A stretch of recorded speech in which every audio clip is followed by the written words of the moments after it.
આજે નનામી કાઢી અને કોંગ્રેસ દ્વારા વિરોધ કરવામાં આવ્યો છે, શું છે આ નનામી અમે ભારતીય જનતા પાર્ટીની અને નગરપાલિકાની નનામી કાઢી છેલ્લા 35 વર્ષથી ભારતીય જનતા પાર્ટી દાહોદમાં રાજ કરે છે, પરંતુ આ દિવસ સુધી રખડતા ઢોર અને રખડતા કૂતરાઓનો ઉપદ્રવ ગયો નથી.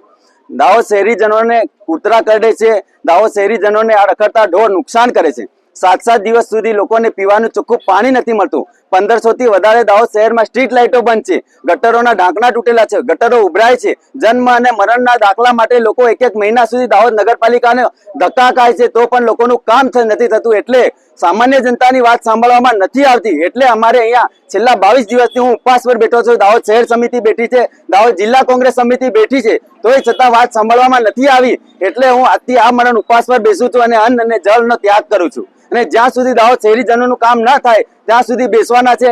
છેલ્લે અમારો દેહ ત્યાગ કરવો પડે તો પણ અમે તૈયાર છીએ.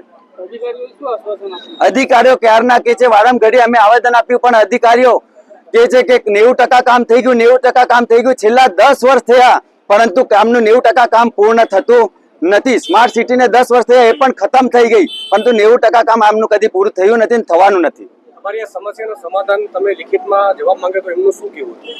અમે લિખિતમાં જવાબ માંગ્યો તો એમને એવું કહેવા માંગે છે કે 90% કામ થયું છે, બીજું કરી નાખશું. અમારી પાસે માણસો નથી. આમ બધા હોળી કરવા ગયા છે, આવા બહાના કરે છે. ચીફ ઓફિસર સાહેબ આવા બહાના કરે છે. તમે પણ માંગ કરી છે કે અમારી પાસે માણસો છે, એના વિશે શું?